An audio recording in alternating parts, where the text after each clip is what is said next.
Good morning and welcome. It's a brand new day and the first Monday in a brand new month. It's the month of love. Oh, yes. And we do know that a lot of things are happening in the polity in Nigeria, but we'll be looking at all of these in the course of the program. I am Moses Humphrey. Now, over the next 2 hours, we'll be visiting the papers to reel out headlines from the dailies. And also, one of the issues we will focus on is President Bola Tinubu directing Lagos lawmakers to reinstate Mudashiru Obasa as Speaker. The political landscape in Lagos certainly heating up. Well, let's x-ray this one and see at the end of the day, we'll all arrive at some sort of conclusion. Yes, some sort of conclusion. Good morning and thanks for joining us on VOP This Morning Show. I am Chupu Maokoro. We are witnessing very interesting times in Nigeria.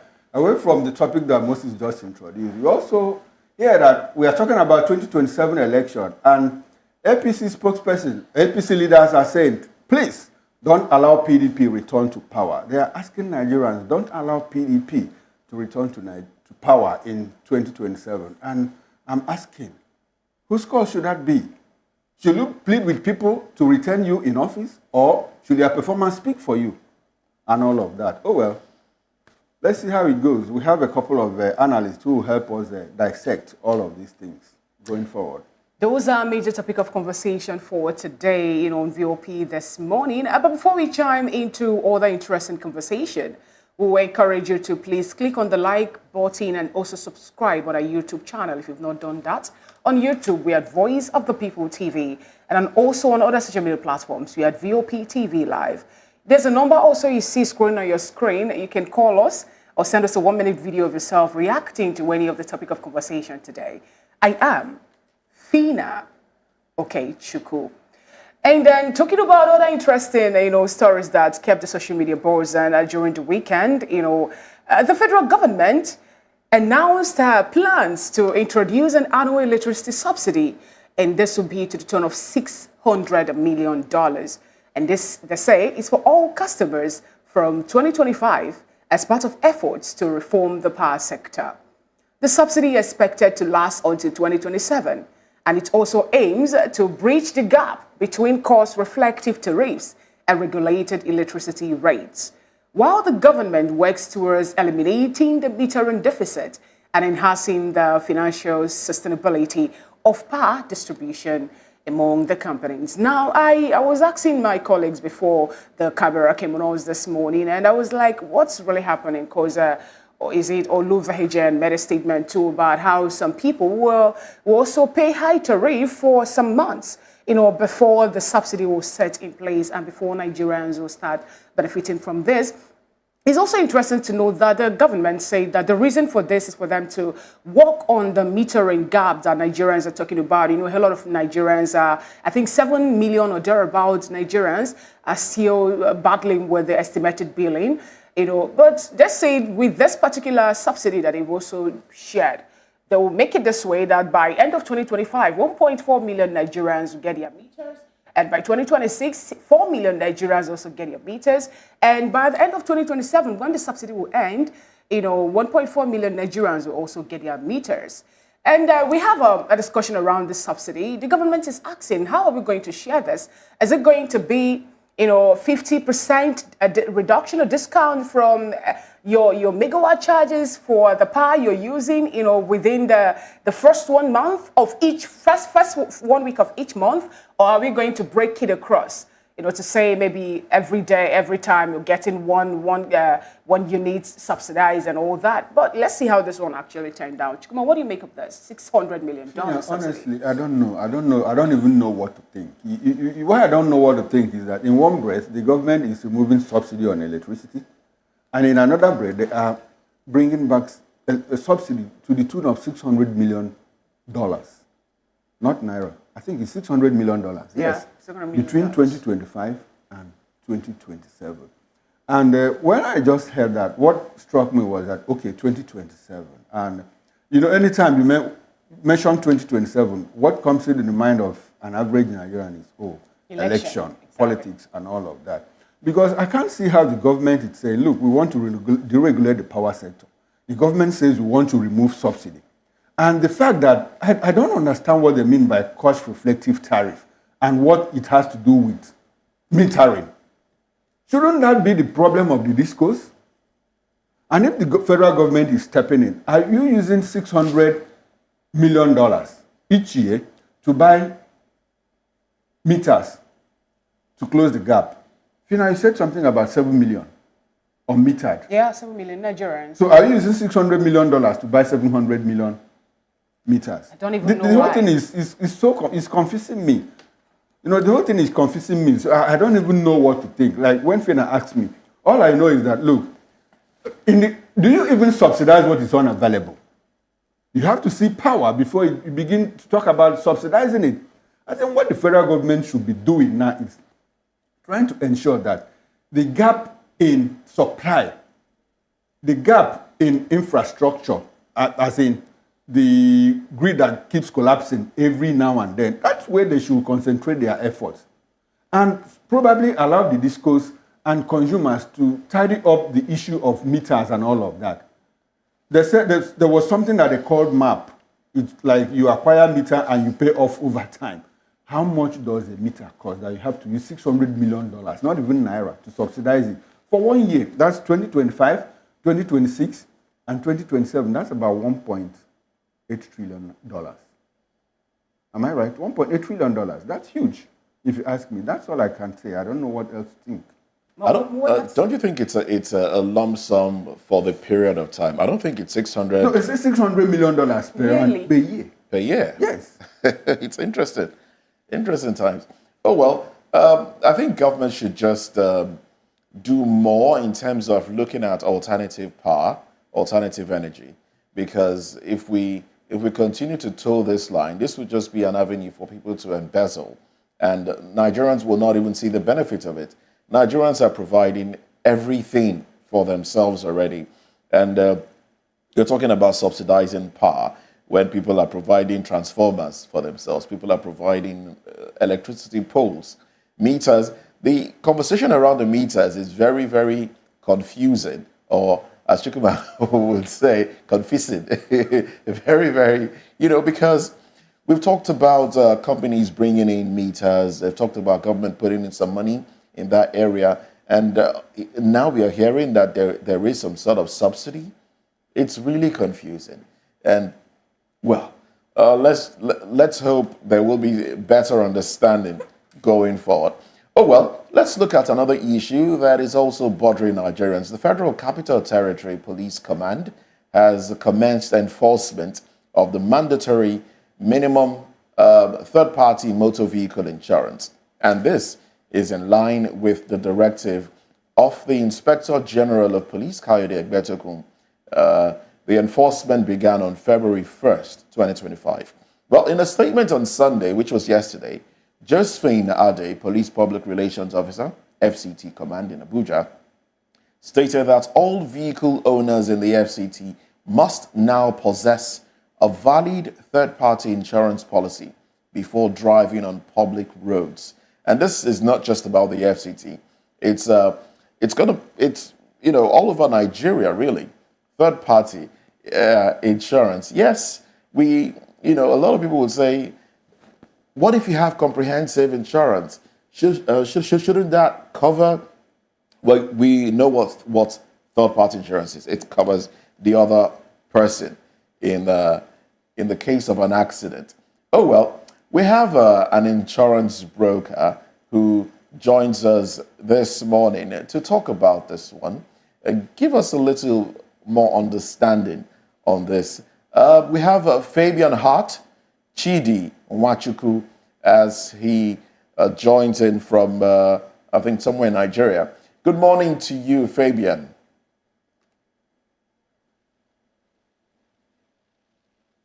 Well, let's try and connect to Fabian this morning. All right, good morning to you. Good morning. Welcome to the conversation. Good morning. Good to have you. Good to have you this morning. Now, tell us, now you have an opportunity to tell Nigerians a lot about insurance. I mean, you've been breathing down my neck, really, for how many years now? You know, but tell us more about this third-party vehicle insurance. What should Nigerians know about it? What are the benefits, really?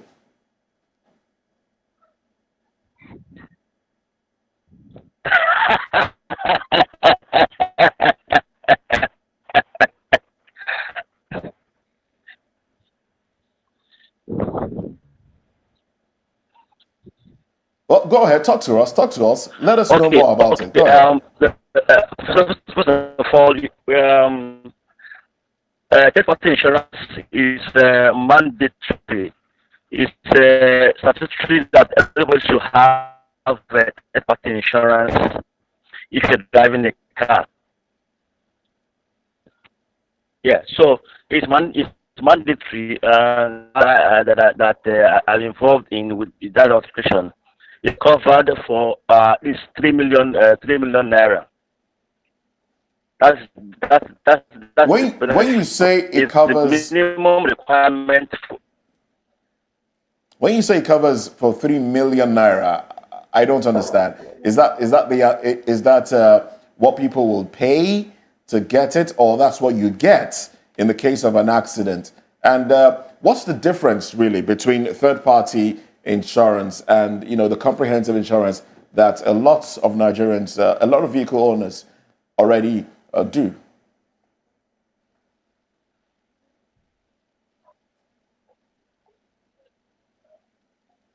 Okay, so this is it. Third-party insurance is the basic insurance that you must have. It covers the next person on the road. So what you pay is right now you pay 15,000 naira to get that insurance. Just 15,000 naira. But the cover, that's what you get in case of an accident, is up to 3 million naira, depending on the magnitude of the accident. 3 million naira is what the cover entails. So, if for example you drive your car and hit Mr. A drives the car, Mr. B on the road, Mr. B will get up to 3 million naira to cover for the expenses and repair of his car. Now, this is the basic insurance. And so it says statutory insurance that is already in law. Now, the police is going to enforce it. It's not a new thing. It's Okay. not new. Those are people are now neglecting buying that insurance. So if you have, that means you cover the All right then. Okay, thank you very much. We're having a bit of a problem with the network there, and it's not very clear. But we do understand, third-party insurance, where the police is looking into that one now. So they will be flagging down vehicles, and so it's in your best interest to ensure that your vehicle documents are up to date. And when you're stopped, please do stop for the police. All right, stop for the police, and be attended to. Well, thank you very much, Fabian Hart Chidi Wachuku, for joining the conversation this morning. Network there. Well, tomorrow, NLC will be embarking on a protest, protesting the tariff hike in the telco's tariff hike. We're having unclear network already, and there's an increase in what Nigerians will pay. I will start to wonder, at what point will Nigerians start to benefit really from these things that we're paying for? Oh, well, that's another issue I think entirely. we should bend it down and send it to FCCPC, because I say we should report if we do not get, the equivalent of whatever thing we're spending. Now, the thing is, how are we going to do this? Sending it to them for them to understand. Since network will not also let us or permit us send it across to them. But But when I heard about this implementation of the third-party insurance, I was very, very happy. Much younger me, as a young girl there in Abuja, then if you're passing some road, you see where there's a bold inscription where they'll fix something like, remember you have a family at home. That's one. Some will say the object in the mirror is closer than you can imagine. And others will be like other inscription, on the overhead bridges and all that. Some say something about welcome is better than bye-bye. But all the same, you still see motorists, you still see drivers still speed above limits, even when they don't even, some of them don't even tend to observe the road signs and the speed limit. And I think with this third-party insurance, they will understand that when there's an accident, you have a whole lot to pay. No longer the issue of is not just an how much. I don't think you have a whole lot to pay. It's I think 3 million is what you start from. No, well, that's where you can benefit. The other person who was hit stands to benefit. So the issue of quarreling over you don't hit my car, that will not be there because you just do you have insurance? If you do, everything is resolved. Like Fabian had said, third-party insurance has always been there. But I think it was optional. It's either you do third-party or you do the other one. On the top of my head, I can't recall what it is called. But it's a good thing, that the government is trying to make it mandatory, because I recall that growing up at a time, you go to renew your vehicle license and insurance, and there is somebody sitting by one corner there, and the person just issues if the third party is like 10,000 naira, that person is willing to collect like 800 naira. Probably that's the cost of the paper and all of that. And when you just wave it before the police, they will let you pass. But this time it has become mandatory to the extent that, look, it has to be verified. It's a good thing that the Nigerian police is coming out with this kind of policy. For one, it protects vehicle owners. It even protects, it also serves as a cover, to victims of road accidents. And I like the fact that Fabian said, look, the cover, can expose you to a tune of 3 million naira. And insurance is a very risky business. The premium over time will not be up to that 3 million naira. And I hope that Nigerians will be able to, work it out in such a way that insurance companies will now start defaulting and all of that. It should be a seamless operation between the insurance company, people, accidented vehicles, and injured people in accident. It's something that shouldn't cause any kind of uproar again. Away from that, I should think that, look, for the police force, this shouldn't be a new shop, a new business for them. And I'm happy that the police spokesperson for the FCT command said, look, you have to be quite professional in ensuring that there is compliance. Don't use it to extort people. Don't use it to harass people because someone doesn't have a third-party insurance. The law has been implemented, law has been rolled out today. We should give people some time, like 2 weeks, 3 weeks, 1 month, to get their particulars, insurance covers, and all of that. I wouldn't want a situation where you see policemen, and instead of looking for vehicle license, the first thing they ask you is, where's your insurance cover? And all of that. You should do better, to protect the image of the Nigerian police. Like I said, I like the fact that the spokesperson for the FCD command did emphasize, please make sure you act professionally. That's my take on that. Well, I'm not carried away by statements like that because you hear these statements, but then your engagements with the police on the road tells a different story. But oh well, get your papers right, get everything in place, and when you're stopped, be civil. So I guess that will stop harassment. That will prevent a lot of things from going wrong. Well, last night there was the Grammy Awards. Well, I don't know if any paper would have that one, but we'll take a little break and then we'll be looking at the papers. Also, before we go to the papers, big ups to Arsenal fans. Yeah. We are doing good. I know some people are hating on us already, but not to worry. Your time will come.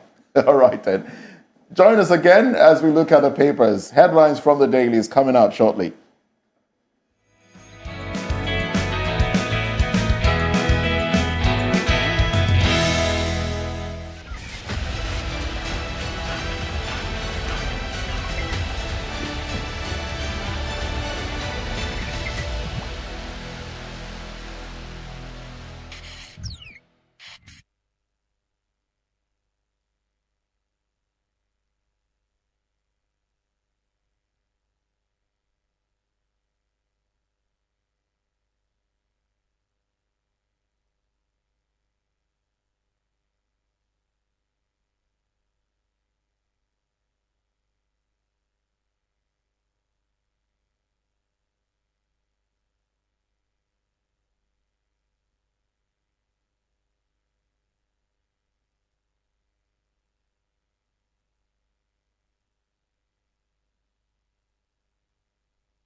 Thank you so much for staying with us. It's still VOP this morning, and it's time for us to take a quick peep on the national dailies, the covers of the national dailies today. We have a whole lot of national dailies before our table this morning. I have the Guardian newspaper, the Daily Independent, This Day, Daily Trust, the Blueprint, and a whole lot. But all the same, I would like to start off from the Daily Independent. The banner headline on the cover page of the Daily Independent newspaper today reads, 2025 budget. Estimated 13 trillion naira funding gap may compound real sector growth. That is coming from experts. Riders to that story says consumers' income erosion may push additional 13 million into poverty. CBN reforms improving diaspora remittance. Tax reforms may stimulate growth. And then we have other headlines to be Tinubu sticks to starch and grab agenda. No plans to strengthen Nigeria's democracy. That's coming from Atiku Abubakar. The story is on page 29 of the Daily Independent. NGX capitalization gained 1.945 trillion naira in January on Access Core GTCO other organization listing. Serap urged Tinubu to probe missing 26 billion naira in Ministry of Petroleum Resources, PTDF. This is another bold headline. Buhari, Tinubu's under-democratic credentials have taken APC to early grave, says ex-APC vice chair. Nigeria strengthens Ebola preparedness as Uganda confirms outbreak. Tariff hike. Telcos, subscribers may migrate to Starlink. And then we have a rider to that as providers launches direct-to-phone services. 30 burned to death in Ondo road crash. And the bottom strip headline on the cover page of the Daily Independent today is FY 2024. Owando records strong performance, posts 65.5 billion naira profit, 4.1 trillion naira revenue. And the story is on page 6 of the Daily Independent newspaper. And the Nigerian Tribune is up next, 2027. Northern leaders, coalition proponents write off PDP. Ex-military leaders, other stakeholders endorse coalition. Proponents may announce new platform late February. Leaders yet to agree on presidential standard bearer. LND playing lead roles. Source: Tinubu not worried by gathering of opposition presidency. Oh well. FBN, why banks cannot comply with order lifting restriction on GHL's accounts. 30 passengers burned to death in Ondo crash. Lagos speakership, Tinubu not reinstating Obasa. Source: middle-aged man killed in Ibadan. Police launch manhunts for killers. And then we have no positive order made on court processes to bind banks or GHL. That's according to GHL. These are the headlines from the Nigerian Tribune. Now let's quickly run through the Punch newspaper with the big story. Dangote price slash. Marketers with imported fuel fear losses. Dealers say stiff competition forces Dangote refinery price slash to 890 naira per litre.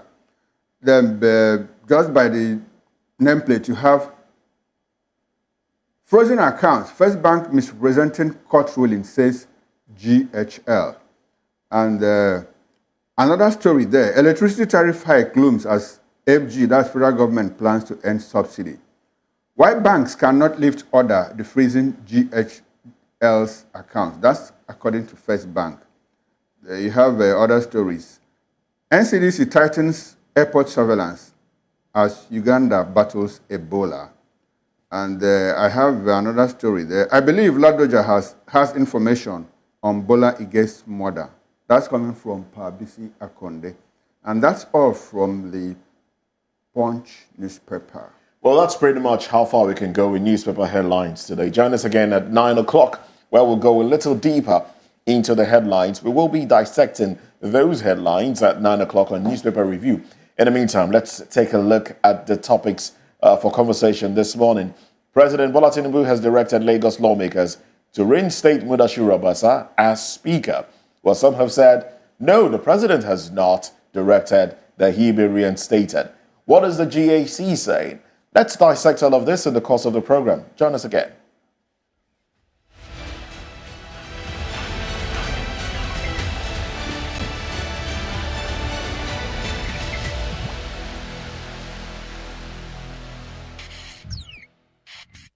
From the views on the street we go to bed empty hunger to the blaring horns of a hustling city, the loudest voices of the common man got a medium to be heard. This particular administration, they were coming unprepared. It's not a bad thing to renovate the president's lawn. Through top-notch programming, unbiased reportage of news, sports, business, entertainment, and cultural documentaries, Voice of the People 90.3 FM became a symbol for 21st century media.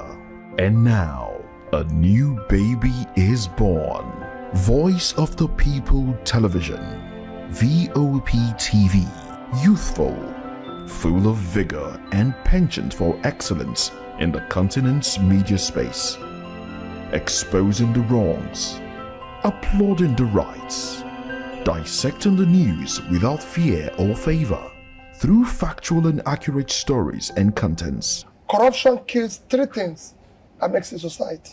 Representing the interests of the people and giving them a voice. Voice of the People TV is here to stay towards building a fair society. VOP TV, Voice of the People Television, truly a voice for the people. Catch up with the latest topics making the buzz, the stories that tick, the trends. Let's let you in on why they are trending, from politics, entertainment, business, lifestyle, and more. Analyzing the trending stories with top eyeballs. Hashtag on Voice of the People Television, giving you an insight to everything and everyone Nigeria is talking about. Showing on VOP TV, 10 p.m. Monday to Friday. Hashtag if it's trending, we bring it on.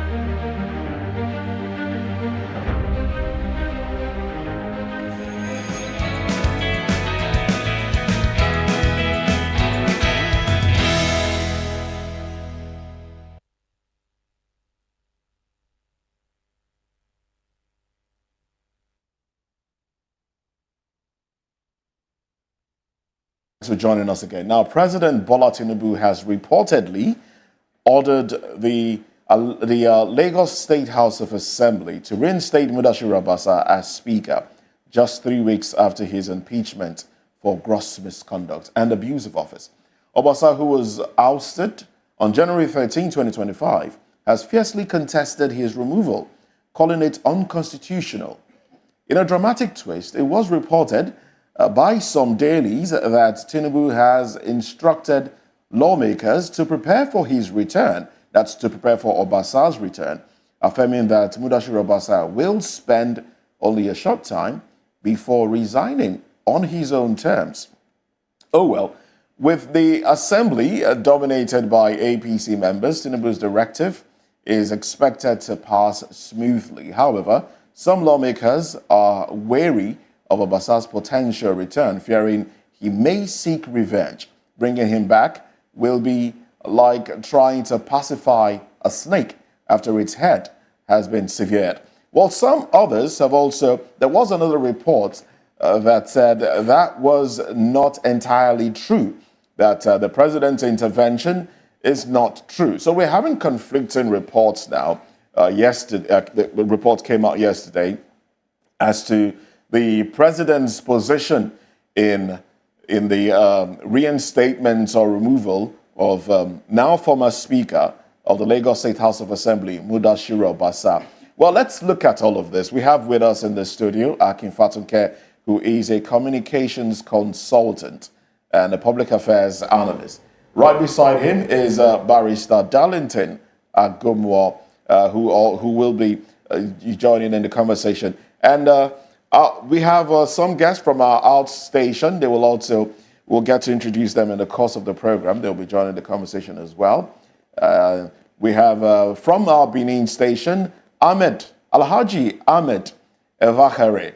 He is a public affairs analyst, and that's from Port Harcourt. We have Prince Nixon Okwara, a public affairs analyst as well. And then he's also managing director, Onyx Group, chairman, Igbo Stakeholders, Lagos, and a member of the defunct 2023 APC Presidential Campaign Council. So he should have in-house information for us. Oh, well, let's start off with Barrister Darlington Agumwa this morning. Now, Barrister, when Mudashiru Obasa was removed or impeached, whatever term one chooses to use, there was this conversation around what impact that would have in APC Lagos. But now we're having conflicting news as to his return. The presidency probably being involved. Whether or not the presidency is involved, we know that the president is part of GAC, the Governor's Advisory Council, as a former governor of Lagos State. The GAC, of course, comprises governors, vice, deputy governors, and a lot of other stakeholders. What do you make of this possible return? Barrister Darlington. It will be a travesty. It will be an infamy. It will be interference. It will be intimidation. It will be unconventional for Obasa to return at the behest of Tinubu. This is not what democracy is all about. Separation of power. But he has also said, Obasa said his removal was unconstitutional. Let him go and fight it in court. Moses, let him go to court and fight it. Tinubu should not be interfering in everything in Lagos State. He doesn't own Lagos. Why must he be the one to ask for Obasa's reinstatement? If the man feel that something has gone, let him go to court. It's as simple as that. At what point will Lagos become independent of Tinubu? At what point? Everything must be traced to him. Why? It's wrong. Completely wrong. All right. That is why I look at it. All right, then. Well, let's bring Akin Fatunke into the conversation. Is it not becoming a little cumbersome to dissociate the president himself from activities playing out in Lagos, regardless of the fact that he's a member of the GAC? We saw what happened when Mudashiru Obasa returned to the country. The First Lady prevented a possible arrest by the EFCC. When the EFCC wanted to arrest Obasa, she basically stepped in and prevented an arrest. And then we saw Obasa visit the president, and then right after, we saw a situation whereby DSS basically called lawmakers, Lagos State Assembly lawmakers, for some sort of interrogation. And now we're hearing a possible reinstatement. How do you unbundle all of this and then dissociate the president's influence in all of this? Thank you very much, Moses, and our listeners. Good morning. And this special morning, I back my friend Darlington 110%. Ordinary drop 100%. But his first set of statements and the description he gave are not just spot on, but brilliant. And so, back to you, to my questions. I don't analyze fake news. I believe it is fake. I also believe your, surrounding comments, all of them even if they came out true, if the president came to Lagos and Obasa went to see Mr. President and GAC went to report Obasa to Mr. President, it's a legitimate thing that happens elsewhere. To now bring it into public discourse on things that we know, on things that, I mean, to the best of my understanding and knowledge, were just not adding up in basic traditional African ethos. I mean, if you say you are going to jump in front of a trailer and people try to pull you back and you say you are not, just leave you alone, sometimes it's not the best. So, again, I also back what Barrister Darlington said, that even if the courts are there, I believe that, Honorable Mudashiru Obasa, who is also, in my mind, a past Speaker of the House and current floor member, can take his case to court.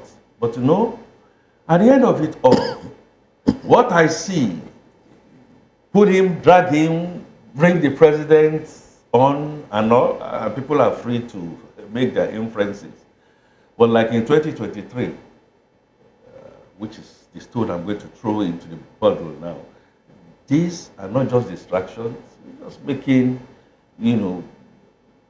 some people feel it is negative, but I think giving too much advance to this Nigerians president. Nigerians are concerned about what is happening in the political space, and the president's intervention, albeit whether fake or approved, we'll just have to keep our eyes on it and see what comes out of it. We also know that the GAC seems divided right here. The GAC, there are two factions now. Something movement, MM, and then the joint justice forum. So there's the MM and the JF. Now, if you will, the MM basically are those that are in support of Obasa. Now let's take a look at some of the individuals in these factions within the GAC in Lagos State. Now, for the members of the MM, Obasa, Cardinal James Odumbaku, Adefuye, Senator Ganiu, Olarinwaju Solomon, the Chief of Staff to the Lagos State Governor, Mr. Tayo Ainde, members of the State House of Assembly, and some chairmen of Conference 57. Now, the Justice Forum members include Prince Olusi as chairman, former Deputy Governor of Lagos State and Senior Special Assistant to the President on Sustainable Development Goals, Princess Adejoke Orelokpe Adefulire, former Minister of State for Defense, Senator Musiliu Obanikoro, Deputy Governor of Lagos State, Dr. Obafemi Hamzat, and a few other individuals too. So these are the individuals that make up the factions within the GAC. With the GAC being factionalized, what do you think is the potential of APC holding its ground in Lagos State come 2027? Okay, so ceteris paribus, all things being equal, all assumptions taken, the faction that you have read, you must have read it from a report, I think should be qualified as alleged. I have seen things like this before. So you have two functions. Tomorrow you will have three. Next tomorrow you will have six. My point is simple. I do not work on speculations.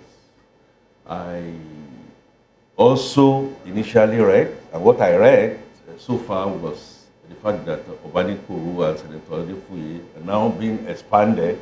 And so I begin to see more and more of such expansions. I do not think, in my honest opinion, that the Lagos State GAC do not have the internal mechanism to get themselves together. It's not the first time that you are going to have one or two disagree with majority. That's democracy. But that they will now allow it to spill on this alleged division, I am not sure that that will happen. And in case it happens, which is where you are going, because Nigerian politics is a very interesting one. So, all right, so they split, they split. It does not, in my mind, bring down Lagos State to the ground. Politics will always play politics. Okay. And if you are going to listen to me, allow the politicians to continue to do their dancing. Thank you very much. And then so that we don't get embarrassed. Barrister, let me stay with you. You said something about this being a travesty. You know, it's being a travesty and incongruous. And I'm asking, and you also say it's undemocratic. We also know that democracy has a lot to do with consensus building. You know, if at a point in time they have discovered that, look, this man has it, and in the first place, don't you think that this thing could be true, because Obasa has the capacity to cause harm and damage to the hegemony of APC in Lagos State? Look at the GAC is already divided. The legacy mandate, the justice mandate, and what Moses read out. They're already divided. So don't you think that the presidency is kind of scared that, look, if you let this man run riot, you know, that he's likely to cause damage, you know, to the hegemony of the APC in Lagos State? No. And I'd like you to also answer the question of this thing being democratic to the extent that it's a political solution to a political problem that mustn't get to the court. Mr. Okoro, your questions may look right, but when I interrogate it now, you know that it's not. Go ahead, sir. Obasa was removed from office because of corruption. And when such a matter comes up, it is now... Was there a proper investigation conducted by a committee set up by who? Was there an inquiry? Hold on. Let Obasa go to court and then trash it out. It does not require any other interference because the House will take decision against one of their own. Obasa was not even around when it happened. These are the things he would have taken to court. At least it will help our jurisprudence. Barrister, must we go to court? The same members that took that decision also want to revise the decision. Is there anything wrong in that? No, hold on. I'm coming.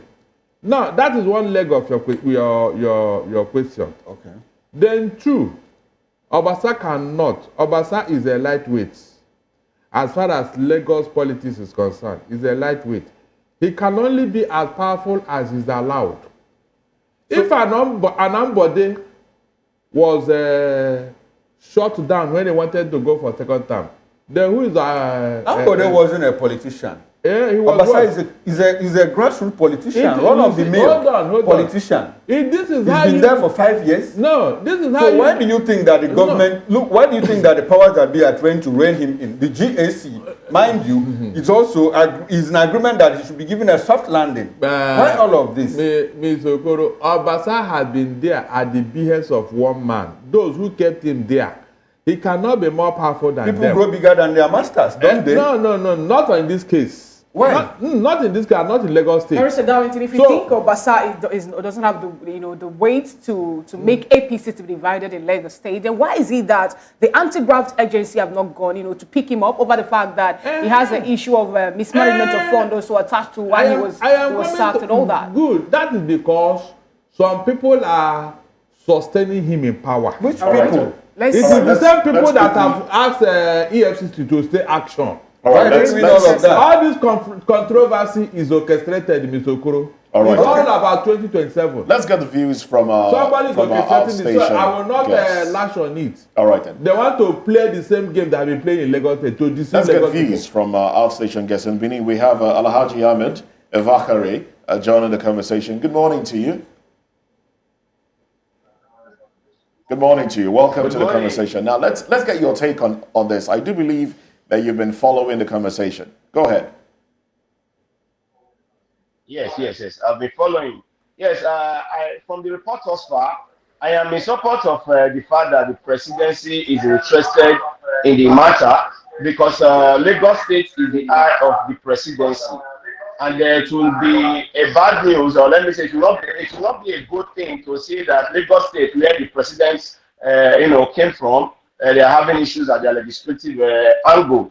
And as a father of the nation, also a leader of the All Progressive Congress, so I believe what he's trying to do now is the right thing to do. One, I am in support of Obasa reinstatement because Obasa was impeached while he was not on ground. He said it categorically clear that if the impeachment had followed the due process, that he will surely leave the seat and follow suit, but not that in his absentia and you are impeaching him and the allegations thus far has not been proven in any form, that he has documents to prove all these things that they are alleging against him. So that he's still standing on his ground that yes, he should be reinstated because of the fact that he was illegally impeached. He was on his absence while the impeachment took place. If he has done wrong, then level up these allegations, then a panel will be set up, or a committee will be set up to look at it, and if found guilty, then he leads to his impeachment. So for the presidency coming to say yes, let us come into this matter and for Obasa to be released for the peace of the party and for the Lagos State judiciary,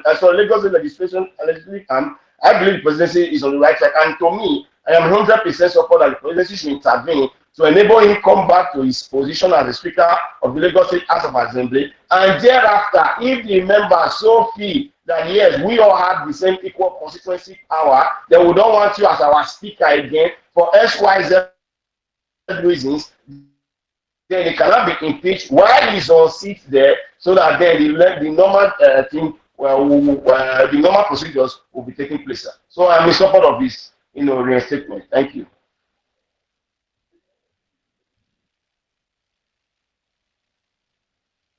Due process is not being taken. We have the mess.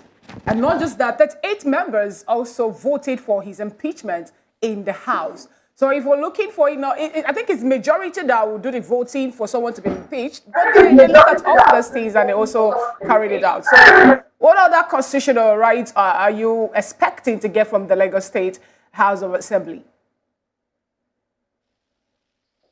Yes, I quite agree that yes, majority will be the one that will be involved in the impeachment, of which from the impeachment that took place, the majority was there. But the issue right now is that he is aggrieved that he was not available. This thing was done in his absence, and that is his position. And for me, I am also in support of him as well, because he wasn't there, he was in his absence. If you really think that yes, he's not fit or worthy to become the Speaker of the legislative arm of the government of Lagos State, then he should be there and breach the law. And then from there, it took the impeachment notice on him, and thereafter, he stepped down, that person comes in. It's not a lifetime property. All of them were voted in via a constituency vote. So every member of the House of Assembly are potential speakers. So it's not a lifetime property, and I'm not saying he should remain there for his lifetime. He has spent almost 10 years here. It's a good record. He is still clamoring that yes, the impeachment was not really done because of his ascension. So to me, I am in support of that. So even if I cannot prove it right now with any constitutional, Okora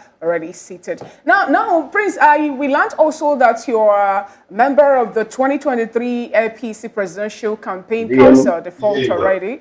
Now, what do you have to say about this? Because some people are saying that the governing advisory council in Lagos is also already divided with this. But some are saying that it's not going to have any impact on APC in Lagos State, given the fact that it's more like a family fighting, and they are going to make up before the 2027 election is to come in place. What do you have to say about the issue of the ousted Speaker of Lagos State and, the words or the talks around his coming back to become the Speaker again? Oh, okay. Thank you very much. Apologies, I didn't get your name. My name is Fina. Tina, right? My name is Fina, but you can go ahead. Nice to meet you, Tina. Same here. I want to say something. You see, I had a lot of people speaking from different places, and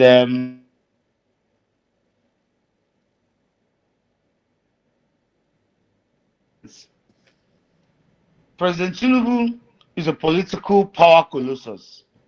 Are you there with me? Oh, yes. Go ahead, please. President Tinubu is a political power colossus. And you don't just discuss that man like every other politician. What I mean that is not about giving him some extra kind of kudos or something, but just trying to tell you who he is politically, apart from the fact that he's a president. We were part of the people. You could Google my name and see my perception about.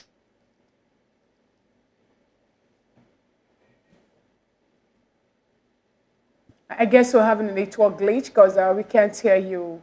We also expect our technical crew to look into that and make sure it's been resolved so that we can establish communications also with you. Now, Barrister Darlington, when he said something about president being a political power collision, we were like, no, he's like, you disagree with that statement. Why so? I did. You see, we are the reason why some people are riding roughshod on us. We are the reason. When you begin to praise a man who have the record of Tinubu, what are you trying to do? What example, good example are you telling the other Nigerians to copy from Tinubu? What is the political colossus? Then Awolowo is what? Nnamdi Azikiwe is what? Jakonde is what? No, tell me. I don't like this idea of celebrating the wrong people, please. It's wrong. All these things we have said about Tinubu, we are just hyping him. Does he have the record? Not in the same mode with these people that you mentioned. He cannot. No, please. They will even turn in their grave if they hear that. What are you saying? Comparing Tinubu with Jakonde. Let us even start from Lagos State here. Jakonde. On what ground? Mr. Okoro, on what ground? Is it on the ground that he claims that he built Lagos? No, he claimed, Abi. Then I did not agree with him because the records are there. It is the press. Most of the time, the press and analysts that are just giving to what he does not deserve. Because you can praise somebody, please. You go back, start from the scratch, go back to his root, his antecedents. Is it not important? Is it not what you tell me that about you that matter? It is what I think you are. It's very important. So, if everybody begin to copy Tinubu's politics, what do you think will happen to us? At the end of the day, what do you think will happen? That might this just is grabbing, snatching and running. That might just be, secluded perception. In what way? Your perception might just be your perception. Some think differently. In what way? Your perception is not about what they think. Let us interrogate it properly. I say properly, because I remember when Obi told Tinubu to identify himself. Up to today, he did not.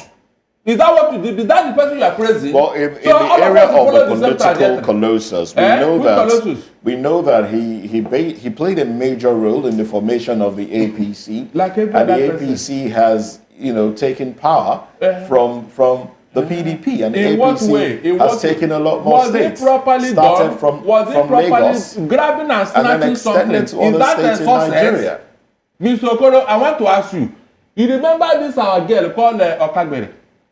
When she was running like a spirit and they were praising her, nobody knew what was behind it until they tested her and discovered that she took a performance-enhancing drug. And what happened? All the medals were taken away from her and she was banned for 10 years. Oh, yeah, talk. Okay, Barrister, let me stay with you because there's an angle I want us to look at also. The fact that you said that he can't compare him with Awolowo, Azikiwe, and he formed a political party. Nurtured it. No. It is your pluralist with others. It is your perception. And at the end of the day, they took power. It is your perception. First time, second time. For all that Awolowo did, he couldn't govern Nigeria. For all that Nnamdi Azikiwe did, he didn't have executive power. But this man that you say he's not a political colossus, he's already president of the Federal Republic of Nigeria. So I just gave you an example here. If things were properly done, should he be there? Did he win it in a free and fair manner? Did the Tinubu get to power the right way? Okay. Because he told us that he collected power by grabbing, snatching, and running away with it. All right, thank Is you, that not what he Barrister. did? There's an angle I want us to touch on now. Copy his example. What do you think will happen to us in 10 years down the line? There's an angle I want us to touch. Let's go back to the issue of Obasa, the GAC, and all of that. You understand that his son, Tinubu, has political ambition. And all of a sudden, we are hearing that, look, the presidency has weighed in on Obasa's impeachment and says, look, take him back. He will resign on his own terms. Moses also made reference to how he was not apprehended by anti-graft agency when he came into Nigeria and all of that. They are just trying to work around to ensure that, look, that if there's a certain peace in Lagos State, that it is not torpedoed. Don't you think that all these things they are doing is to make way for eventual emergence of Sheyi so that Obasa will be placated and he wouldn't have to cause problem for Sheyi? I also like to tell you that a certain group of Igbo youths have endorsed the political ambition of Sheyi Tinubu 2027. What's your reaction to My reaction is that all these things are not democratic. If a man has committed a infraction, let him go and answer for it. That is the only way we can clean up this society. Barrister, do you want to redefine democracy? What's your definition of democracy? The people's voice. The people in that... Now, people are talking. Hold on. The people in that state assembly, they have discovered that their speaker have done something wrong and they removed him from office. So, why are people from outside now interfering with their decision? First, one woman said that EFCC should not arrest. On what ground? Is she in government? Is she a member of the State Assembly? Now, the husband is telling us that we should not put him back. And then he will not resign later on his own. What kind of thing is that, please? Is that democracy? Mr. Okoro, please answer me now. Is that democracy? The people in that house took their decision. The same way they took decision to impeach Ambode when they were gathering signatures. Why is it that whenever that house wants to do something, somebody will come and say, hey, don't do it, no, don't do it, at the 11th hour? Why? Is that democracy? Barrister, what is the place of consensus in This is not consensus. This is interference. This is interference. It shouldn't be. It has been going on in Lagos State. Why would that house become their own man for once? Okay, thank you, Barrister Darling. Mr. Ake, let me ask you this question. What is the place of consensus in building democracy? Consensus is necessary, albeit may not be sufficient, but usually, if it carries the majority, it wins the day. The minority might have their way, but democracy is a game of numbers. Well, the ethos and the procedure and the gestalt, that's the philosophical way of saying your worldview, might begin to colorate it.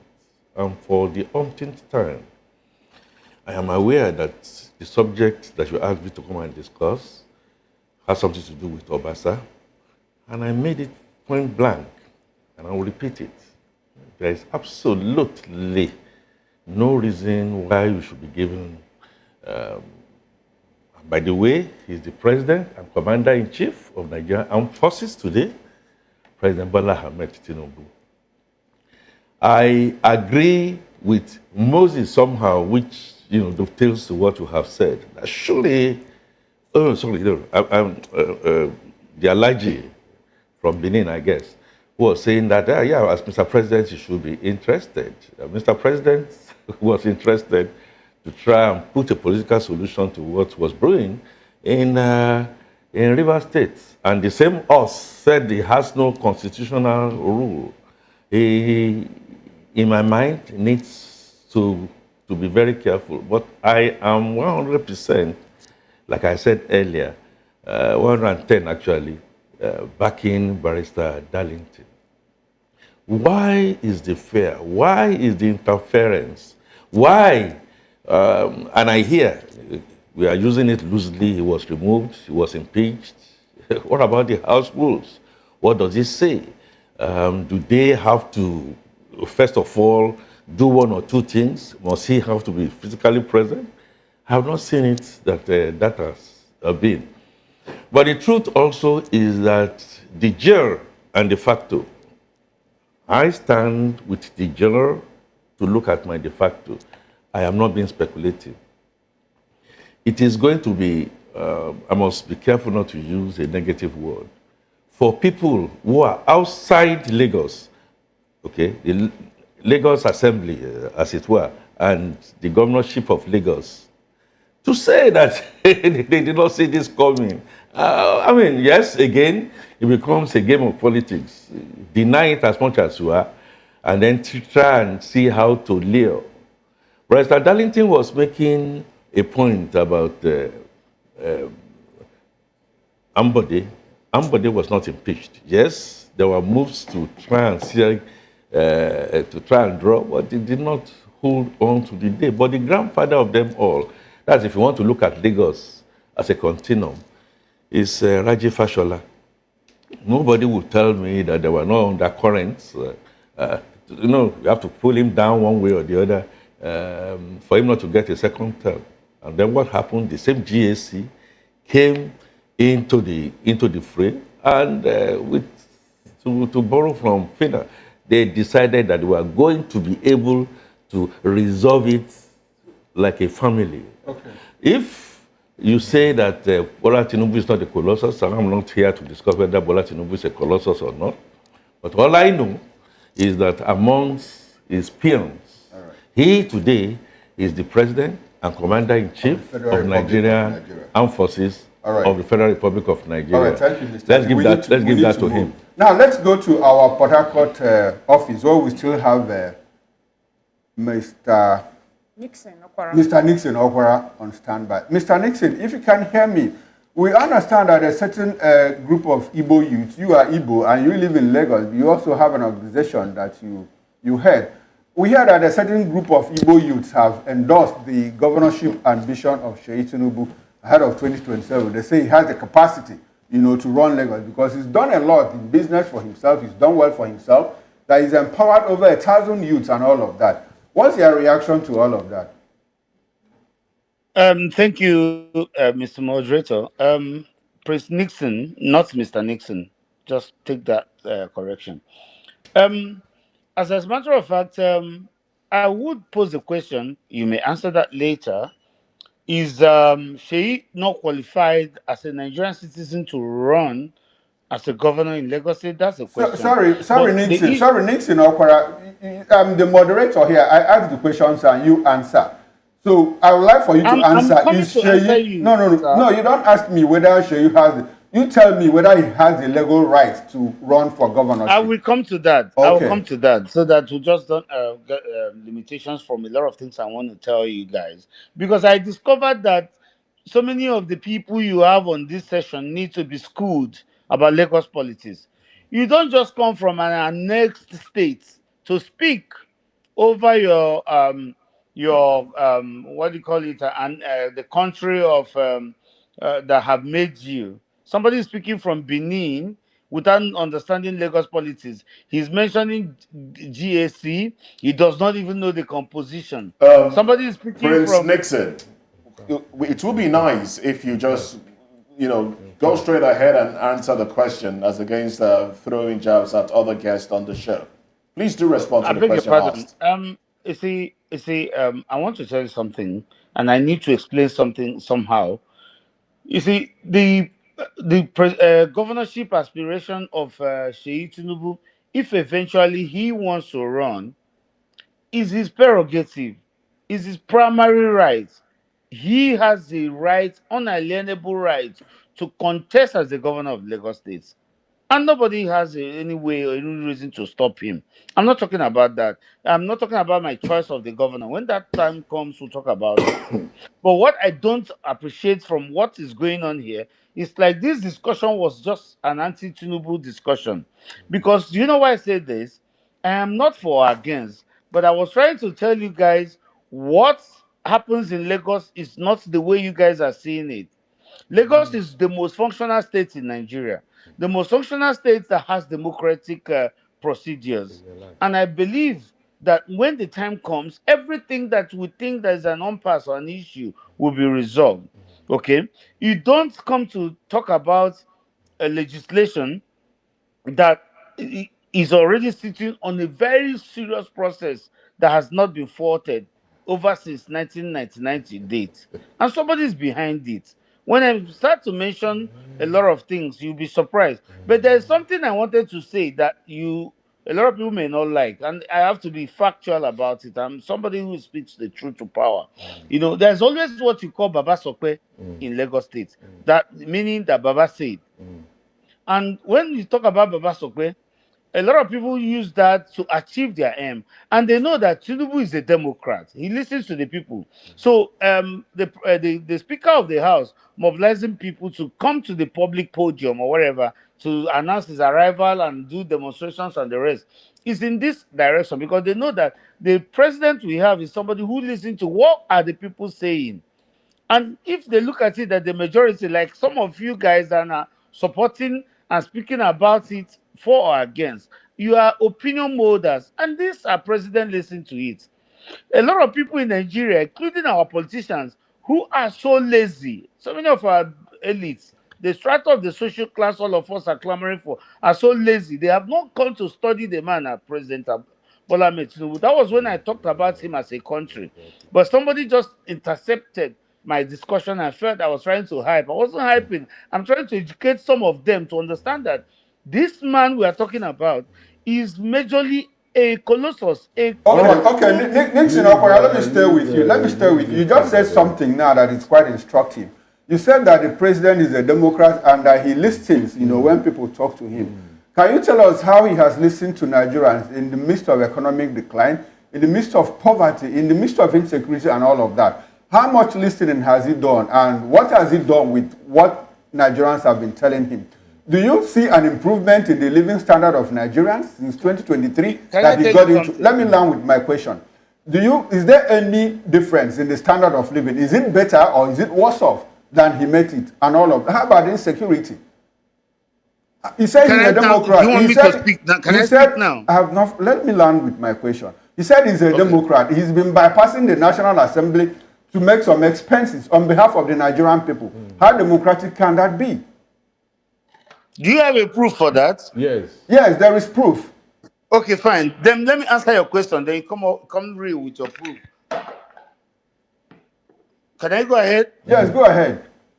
Okay, very well. You see, I have listened to a couple of discussants in Nigeria, including the major opposition party leaders, including the presidential aspirants, even one of them that is my brother, that I respect so much, that I've encountered in so many places in life. Nobody has been able to tell us what he could have done differently with an economy that was running on 97%. Mr. Okwara, this economy was on 22% inflation rate when he took over in 2023. We're not talking about, you're talking about GDP. No, I'm not talking about GDP. I'm talking about inflation. I'm talking about inflation. I'm talking about inflation. The economy was running on 22% unless you have a mindset. When he took over from office. When he took office, that inflation now is 36%. What was our debt exposure when he took office? Do you have a mindset? It was, now we are looking at 142 trillion naira. Do you have a mindset? Sorry, do you have a mindset? What do you mean by that? If you just go straight and answer my question. I'm asking you, if you don't, why don't you allow me answer your previous question before this one? It's obvious you have a mindset. You just want to kind of breathe down my neck to do your I'm not breathing down your neck. I just asked questions. Can you now listen? Let me just answer my question. Then I'll come back to this one you're asking. You're asking too many questions at the same time. Because you're not answering any, and you're posing questions to me. So the question I posed, you refuse it to come up. You don't want it, and I conceded to it. And if you don't have a mindset, allow me to take Mr. Nixon, we'll get into the second topic, which is more like what you are talking about. Now I'll come back to you. Let's get a feed from Benin City before we move on to the second topic of discussion. Now, Alhaji Evakere, we are discussing Lagos politics, and a certain group of Igbo youths have endorsed the governorship ambition of Seyi Tinubu in 2027. What's your reaction? Quick one.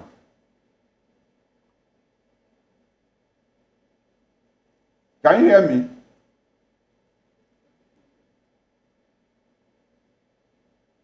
Mr. Evakere, unmute yourself. I can't hear you.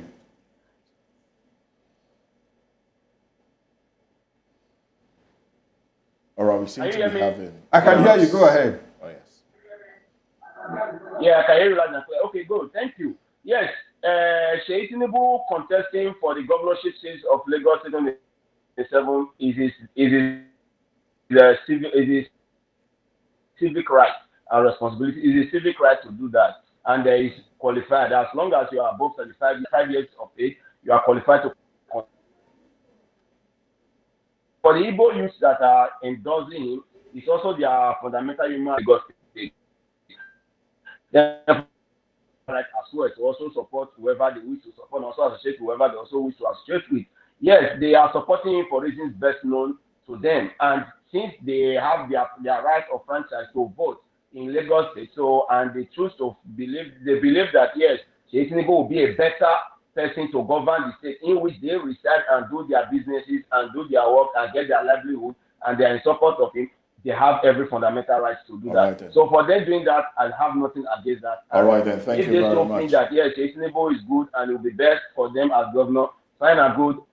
They've not committed any crime. All right, then. Thank you very much, Alhaji Ahmed Vakare. Of course, Nigerian youths, Lagos youths are already, giving, some of them already giving thumbs up to Sheikh Tinubu emerging as the governor. Let's go back to Port Harcourt, where Prince Nixon Okwara is standing by. After all, this is voice of the people, and it would not be fair if you're not allowed to air your voice right here. So, Prince Nixon, I do understand there were a few things you wanted to say, but please do go straight to the point and make your thoughts heard on the show. Go right ahead, Prince Nixon. Thank you very much, my brother. You see, on the issue of Seyid Tinubu, he has an unalienable right to contest for governorship of Lagos State as he may wish. And most importantly, he's coming at a time where the youth earnestly seek for governance. I have nothing wrong about that. But the most important thing we should understand here is um, on what is happening with the House of Assembly in Lagos State is beyond the explanations and discussions we are having from those who I feel that they are coming from the strata of the social class who actually are loyal to the country called Tinubu and the state called Tinubu. What do I mean by that? You see, we were colonized by a foreign country. We were also, and we are still being administered indirectly by the British indirect rule and other factors of the world that has to do with administrations and the rest of it all. So obviously, some of them that are speaking, talking about democracy, what is right and what is wrong, cannot and not have no right to challenge what's happening in Lagos State. Okay. The GSC are one of the oldest standing since 1999 institution that have done well for Lagos State. And Bola Ahmed Tinubu, the president we have today, understand that fact. He understands it very well. When I was talking about the Baba Sokpe thing, a lot of people quote Mr. President, and he's somebody who does not rush to discuss what he says and what he doesn't say. A lot of them use that to test waters, to understand the people's mindset, like what we are having. You guys Okay. are molding the opinion. All So, right. and when they do that, they just want to achieve what Obasa want to achieve All right. by making it look as if that the masses want him. All right, Prince And Nixon, our president will always we are yield running to out the of people's time. opinion. We are running out of time for this conversation, and we should be going into the next conversation very shortly. But you seem to have a good understanding of politics in Lagos. So, one more question to you before we move on to the next conversation. The DSS called in lawmakers last week to answer questions as to the impeachment of Obasa. And the question on my mind is, should the DSS be interrogating lawmakers on decisions taken on the floor of the House? What's your take on that one? Not had an official statement from the DSS, if I must say. If I do, I will have a statement on that. As a matter of fact, just being a public analyst is not just that. I've been into politics, and professionally I studied politics. So if I have a statement from the DSS you can refer to or bring that to my attention, then I can say something about that. All right, But on a hearsay, we'll probably point you especially in the that category direction of because the media DSS did houses we say. have, I don't understand. Yeah. Okay. Well, the DSS did say they called in lawmakers to question them. So if you haven't heard that one, we'll probably point you in that direction before the end of the show. Any authority to that effect? We'll point you in that direction before the And end of the also show. the Lagos State House of Assembly also, they applauded DSS for doing their jobs judiciously and also letting the legislators come out without, impeding anybody's rights. So it happened also in Lagos. Maybe you're not aware of that too. Applauding DSS for doing their job could mean as in probing the speaker for what he Prince did. Nixon, it happened in Lagos State, and then we are aware I'm of not that saying also, it and they didn't brought happen. it out also in the public space. And also from what you're talking about is regards being democratic and all that, you can also recall that when Obasa returned into this Nigeria, EFCC was also not being allowed to call him in or reining him for questioning over the misconduct that the House impeached him on. And you also recall that there was a visitation by the Lagos State House of Assembly to Abuja to visit the president, also to discuss issues surrounding the Obasa impeachment. All this happened in Nigeria as we're looking at it at this particular time, okay? Okay. All right. Can I say something? I understand that you know the importance of investigative journalism. And at my level in life and the research I've made and the kind of pedigree I've achieved, I don't believe in hearsay evidence when it comes to journalism. And whatever you have said here, you have not mentioned any authority. Just tell me that what you said there, the DSS said they are looking into whatever, does not substantiate the fact that DSS is grilling anybody in the House of Assembly of Lagos State over some kind of subjective or perception that anybody is talking about here.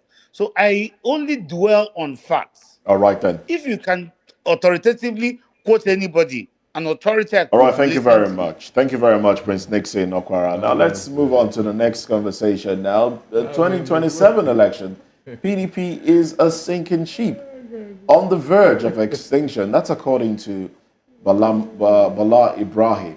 Well, let's talk about this one when we come back. Join us again.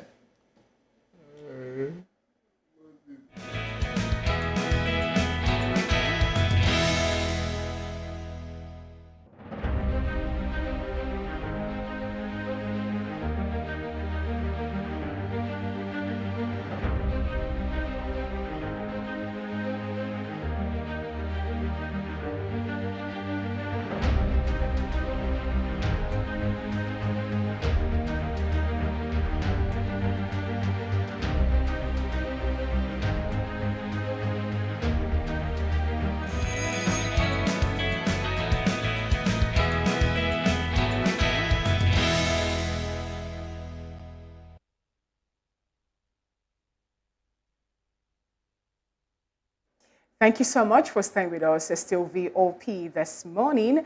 And the second topic of conversation is how the ruling All Progressives Congress, APC, has launched a veteran attack on the opposition People's Democratic Party, PDP, branding it as a sinking ship on the verge of extinction due to its chronic leadership crisis.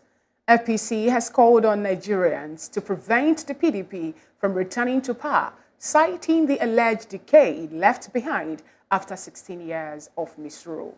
In an interview, APC's National Publicity Director, Bala Ibrahim, didn't hold back. He said that Nigeria is still relying from the 16-year disaster of the PDP. He further said that the party is finished and that it would be a costly mistake to trust PDP with power again. Ibrahim continued his plea that the PDP can't manage anything, not even itself. And that's what's happening now. And he also proves that God saves Nigerians by kicking them out of power. He went further to add that there is more dirt to uncover in the party. That they should come to the APC, that's the All Progressives institution, and set up by our national chairman, Dr. Abdullahi Ganduje, to learn how to play politics without bitterness. And then APC, they are practically begging Nigerians not to vote PDP come 2027 general election. And we have with us in the studio this morning, we still have with us Barrister Darlington Agomo. And then we also have Mr. Akin Fatenke. And we'll also be going down to Port Harcourt, where we have Prince Dixon Okpara, also is also staying by in the studio. We have Alhaji there in our Benin studio. We have Alhaji Ahmed Evakare also seated. And these gentlemen help us to dissect the second topic. Now, Barrister Darlington, let me start off with you. We have a plea from the APC Public Relations Officer talking about how people shouldn't vote in PDP come 2027 election. And they also made a statement, he said something about how the Nigerians are yet to recover from the 16 years misrule of PDP. What do you have to say about this? Juxtaposing it to what Nigerians are facing at this particular time, the untold hardship. And we have another projection today that 13 million Nigerians are also sliding into more poverty before the end of the year. What do you have to say about all this? What the man said is laughable. Completely laughable, because, when somebody is blaming you for his misdeeds, go and check that person. It has gone beyond psychophancy, to psychological problem. So after 10 years, almost 10 years in office, APC is still blaming PDP.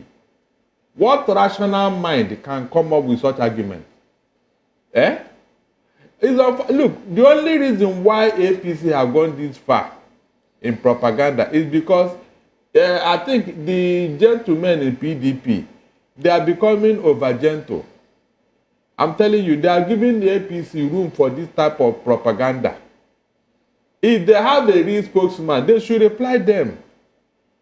They should reply them, because in my place, they say when a deity becomes too troublesome, it is reminded of the tree that carved it.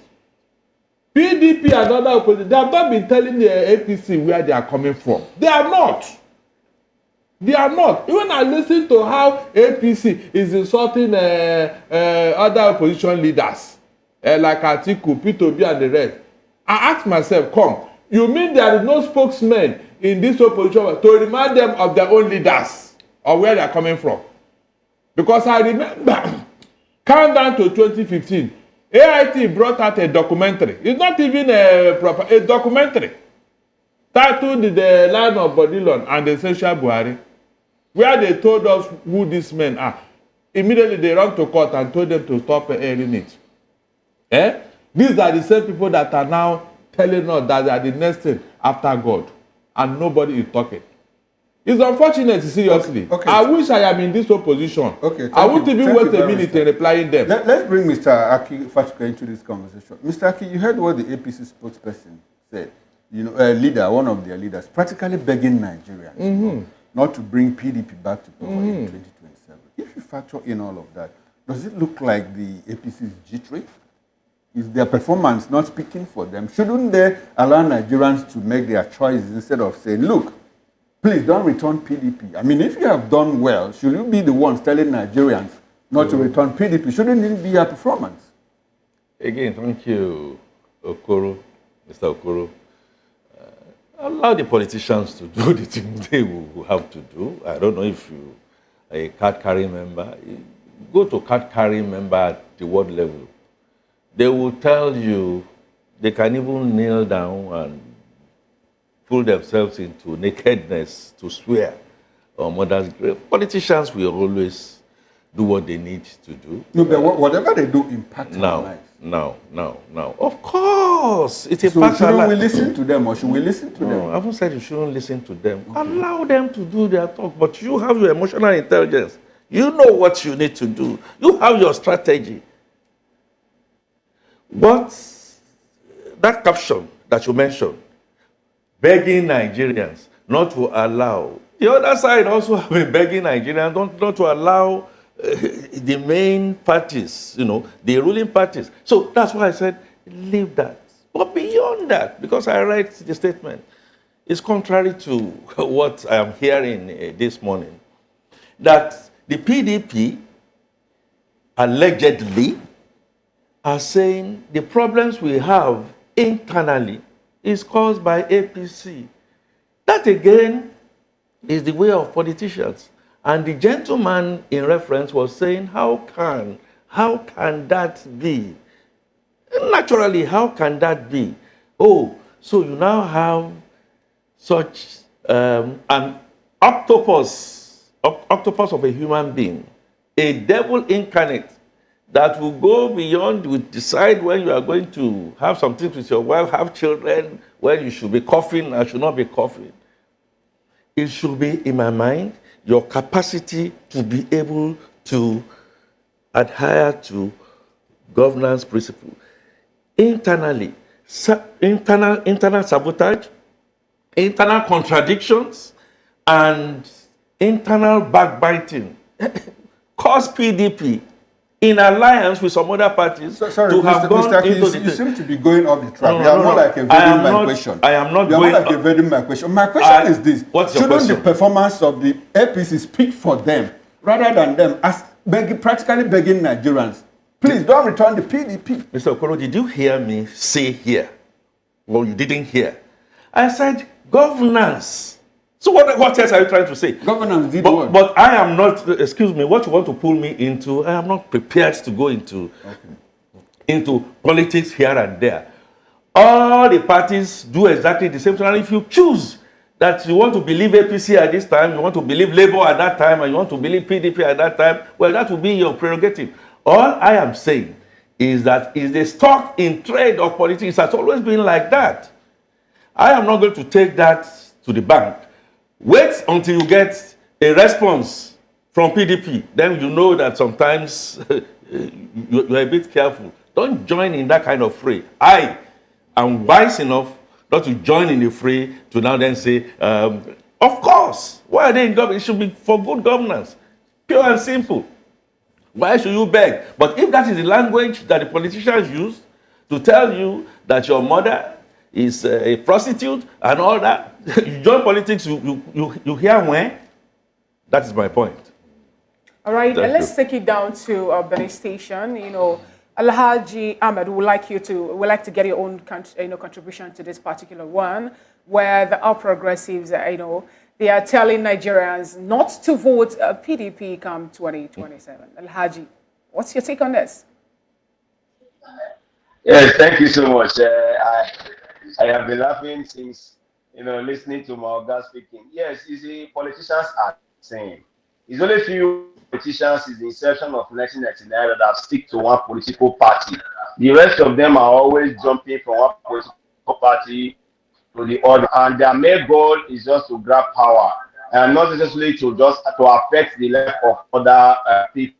So to him, practically saying that they are begging Nigerians not to return power to the PDP, though it is his fundamental right to, as a politician, is campaigning so that at the end of the day, so that the party remains with the All Progressive Congress or the All Progressive Congress. So they are the same, but there's no difference in Nigerian politicians. Okay, we look at, for example, the Wike of all people who is of the PDP. Is he not working in the government of the APC? So politicians just have one single goal. As people will say, there are no friends in politics, and there are no enmity in politics. It's just basically interest. And the interest strictly is just for what they want, to grab power, utilize the power to suit their goal and their whims and caprices. Aside that, they don't really have any other things to actually offer. Only few of them mean well for the citizens of this country. So him saying that is campaigning is his right, and I blame the People's Democratic Party who have allowed themselves to be used, who have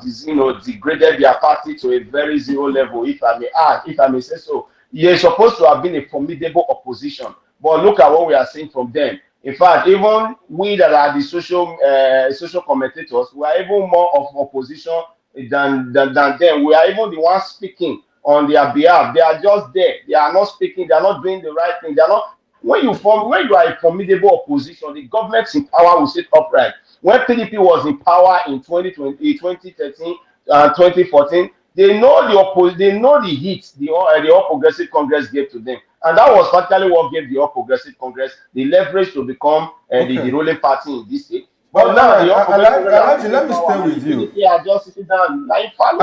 Let me stay with you. Alhaji Evakare, let me stay with you. I like the fact that you are talking about the analysts being more active in holding the government to account than the opposition political party. Is there anything you as an analyst has said or any other analyst has said that P2B hasn't said? That Atiku Abubakar has not said?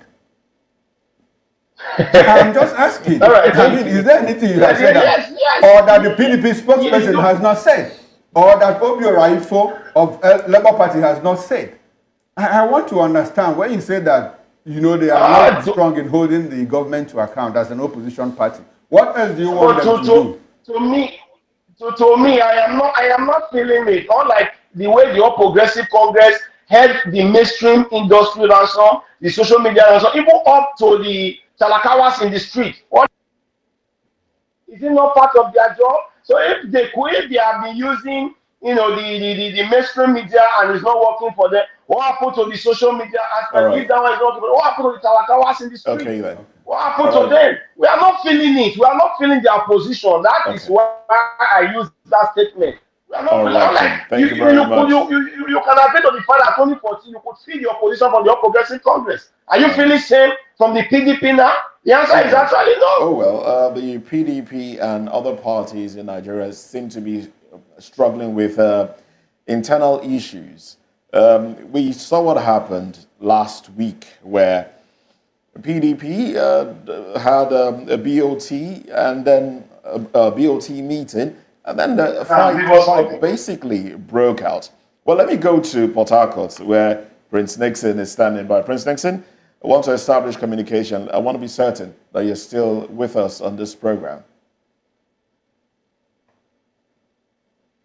Hello, Prince Nixon. All right, then. Well, I do believe we seem to have lost connection with Prince Nixon. If you're still there, we'd like for you to unmute your microphone so we can establish contact with you. All right, then. Well, I guess the engineers will ascertain whether he's still with us or not. Well, this question was for Prince Nixon, but let me bring him to the studio now. Well, Prince Nixon, I understand that you're still with us, but we cannot hear you because your microphone is on mute. So we'd like for you to unmute yourself so we can hear you. But here's my question anyway. Here's my question. With everything going on, the Atiku Abubakar has come out to say that the APC is giving monies to opposition to ensure that they further disintegrate their own parties. The Atiku Abubakar actually cited 50 million naira allegedly being given to opposition parties. I'm sure you will not ask me for proof of that one because you probably read that story up. But anyway, he's giving up, and then we saw what happened to the PDP, BOT meeting and the rest. And now the PDP seems to be losing senators as Ned Nwoko from Anioma has moved from the PDP to the APC. So what do you think will play out in 2027 if things continue in this trajectory where, you know, people are leaving the PDP and cross-carpeting to the APC? Do you think the APC really needs to beg Nigerians not to vote the PDP? Do you think the PDP is further disintegrating, seeing that the governors of the PDP has gone ahead to endorse Udo Okoye as the secretary, the national secretary of the party, as against Samuel Anyanwu, which of course is Wike's man, and that is basically seen to be further tearing the party apart. What do you think will play out in 2027?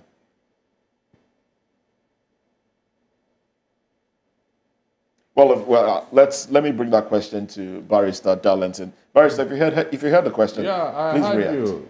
The only thing that is going to happen is that at the end of the day, reason will prevail in PDP. Because already, APC is about to implode with what we are hearing and what we are seeing. Do you think the APC really is about to implode? It will. A lot more people seem to be aligning with the APC. I said, with what is going on, look at Rivers, look at Osun, remember the Aregbesola collection, and now Lagos State. What does that tell you? Look, there is no kingdom that cannot fall. The only kingdom that is as constant as the northern star is the kingdom of God. every other kingdom has fallen. So APC and their hegemony will equally go down as long as there is no sincerity, no truth in whatever they are doing. Have you seen a party without a BOT? It's like a human being without a head. And you are telling me that all is well with it. It cannot be. It's a question of time before people will begin to question what is going on in APC. Before the authority of one man will be challenged, as it's being challenged now. So what are you saying? Look, bosses, did you remember one man called Richard Nixon in America? Why was his political ambition truncated? Because he was eavesdropping on an opponent. The Watergate scandal. That was all. That was all he committed. And the American institutions went wide. And now a party is alleged to be paying 50 million naira to destabilize another party. And you are telling me that that one is not sinful enough. But Barry, so how possible is it that a party that have ideology will allow 50 million, just 50 million naira destabilize the party? Is it that politicians don't have conscience, or there's no party ideology at all in the first place to start with? I just gave you an example here. For you to even mute that idea, you are not doing politics here.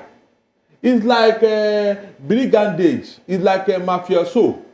You know, a mafia sort of something. No, we cannot clean up society with this type of behavior. That's what I'm saying here.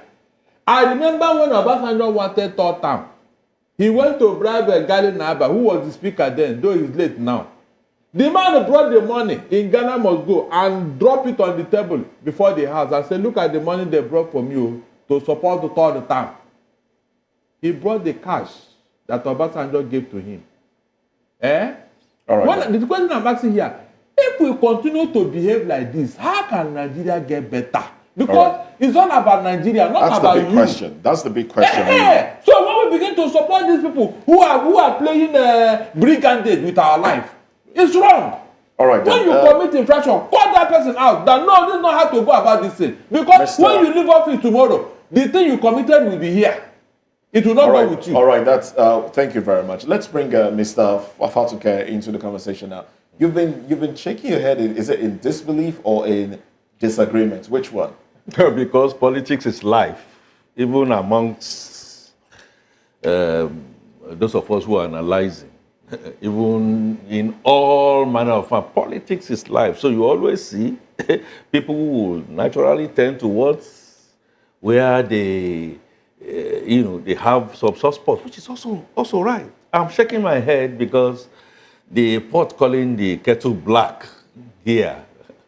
We are talking, and my brother is talking about APC disintegrating. When you look at what we are having here today, is that not laughable? And I think it's a pity that Nixon, the other side, I hope he gets to join us again. Where are the political parties? Who are PDP? Who are APC? Who are Labour? Leprous fingers of a leprous hand. 5 fingers of a leprous hand. So why are you now picking and choosing and cherry picking? Look, my dear friend, I've said it before, and I will repeat it. All this catching around, PDP is disintegrating, APC will disintegrate, Labour is disintegrating. With everything, there is just one thing. Take it or leave it. PDP and opposition needs to strategize and get themselves together. And the person to call the shots there is Atiku Abubakar, who will say, in my mind, look, I ain't going to get there anymore. Well, with all those things playing out, I am going to ask that for the excuse me, please, let me bury this. Let me please. You have your time. Okay. Peter Obi, I am ready to support you. I am ready to make you the presidential candidate of whatever coalition. And therefore, for the South to have their second term, all these things that you are talking about, then we know we have a formidable opposition.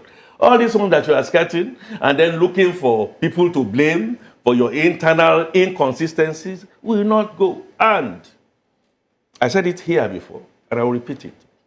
all the political parties, the five fingers of the same leprous hand, will want somebody of the mold of the Jagaban to be with them. If somebody of the mold of Jagaban is with them, they will know how to navigate and navigate well. From Give your it to him. experience, Yes. Who would you say could, could have that sort of persona in other political parties right now, aside from Atiku Abubakar, of course, and aside from Peter Obi? Okay. Don't you have one question? Oh, you forgot you have one question? You see, your question is coming back to back what I am saying.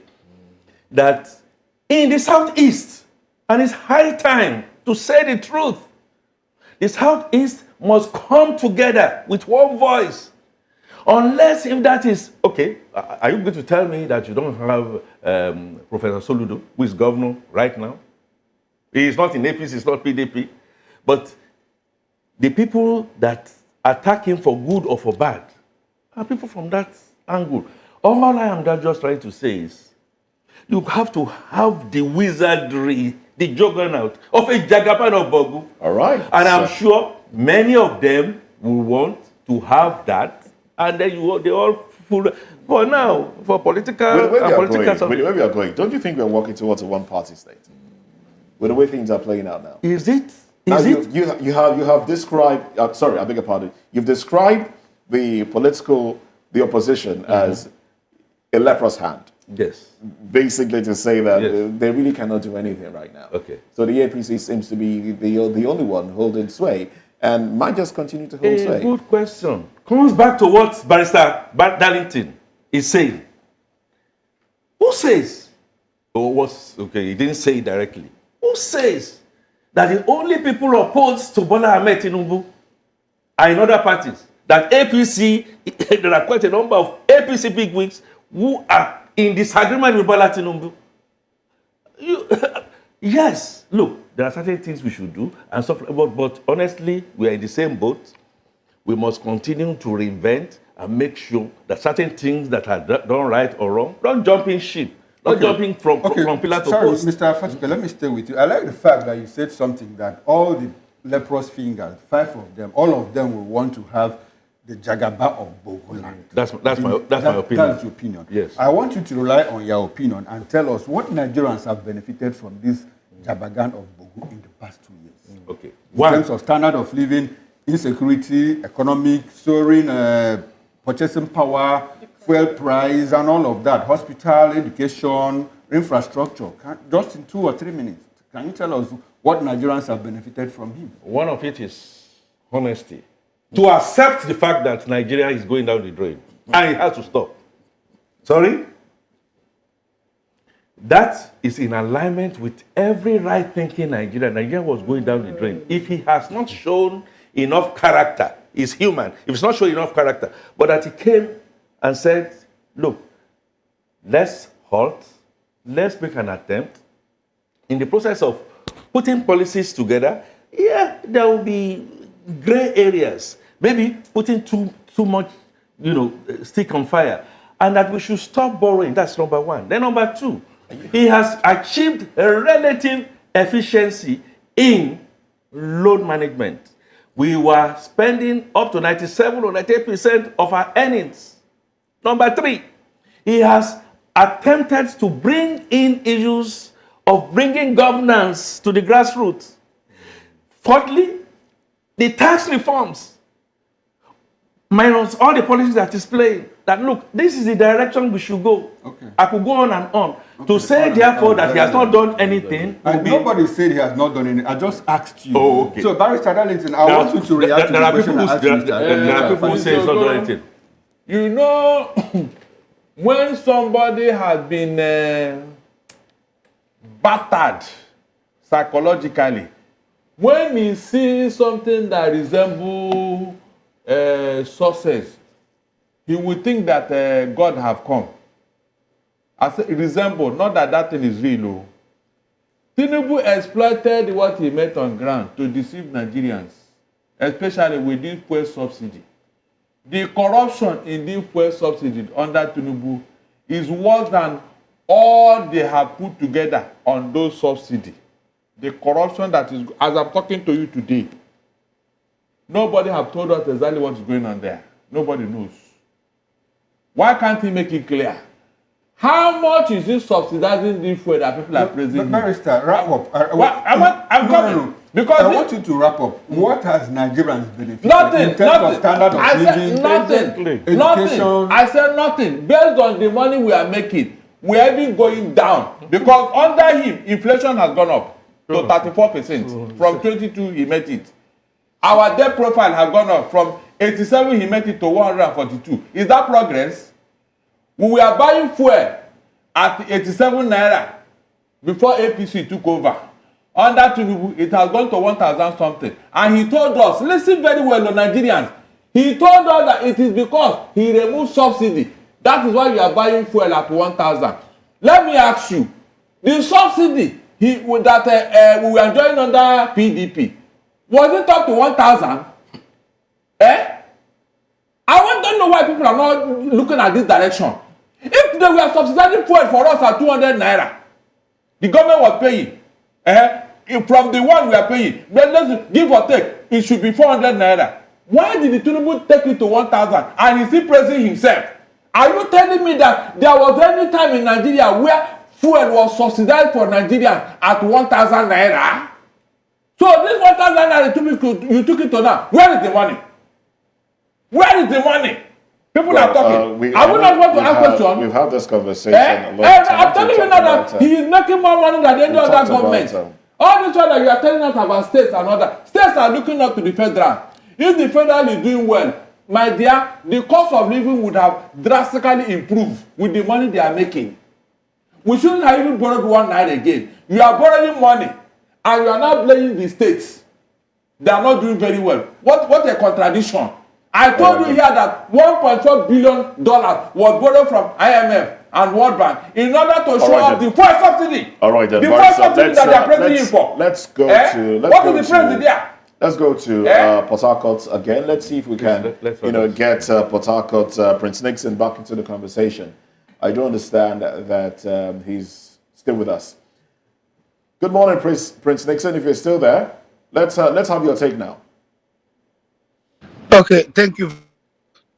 I want to speak to the PDP lawyer in the House. There's no PDP lawyer in the House. I'm sorry, I don't know his name. Well done, no. And you are a PDP press singer. I'll be APC press singer. Go ahead. I didn't get his name. So my name is not important here. Go ahead. Sorry, can you introduce yourself? Mr. Man, they have introduced me. You are calling me PDP. Go ahead. Go ahead, Prince Nixon. All right. Okay. Let me tell you. At least I'm married to somebody. You acknowledge. You see, I know that in as much as you're a lawyer, as an educated or learned colleague to your friends, you are still ignorant of the principles of accounting, and that is why you are speaking in the manner you are speaking. Accountant, are you not the one that are helping them to cycle money? Accountant. Can you listen? Hold on. Barrister, please. All the money they are stealing from this Nigeria, mention one accountant that got involved. Barrister. Can any politician steal money in any institution without... Barrister, can you listen? Can you listen? You listen there. Just answer the question you were asked. Why are you listening to me? I wish you would come here. You are there talking. Prince Nixon, please. I will come here. Come here. Let me go 2 hours to talk this matter. You cannot be here talking anyhow. Barrister, please. Barrister, violence becomes an option when you run out of ideas. It is you who don't know what to say that you are wasting our time here. So why don't you know what to say? You quiet? Why don't you honestly keep quiet and listen? I want to educate you. I want to educate you for something new. Educate yourself. You need education. You need it. Barrister, please hold on. Why is he not making reference to this? I mean, he's part of that. Did I call his name when I was talking? So, can I say what I want to say now? Please, you have something to say it. Okay, thank you very much. You see, you have said a lot of things reasonably. Unfortunately, you have not been able to establish your case as the lawyer of the PDP. Yes. We are not in court. We are not in court. All right, we're running out of time now. Okay, the Prince truth, the Francis, truth please. there, Prince the truth Nixon. there is PDP is gone. You see, they lost power on this principle of trying to fight themselves. Until now, they've got nothing. You forgot the propaganda you people use, though. You forgot the Can you propaganda. keep quiet? Will you keep quiet too? Will you keep The quiet? How did you take power from moderators, you guys are not PDP? just. How I'm did you running take out power of from time. PDP? You Was it don't not want to get me propaganda? to Was speak. it not propaganda? Did you take power from them properly? You are biased. You have forgotten all the propaganda you used to You are write just all right, unfortunately, on behalf of the backroom staff, I am Moses Humphrey, wishing you a beautiful time. On behalf of the backroom staff, I am Moses Humphrey, wishing you a beautiful time.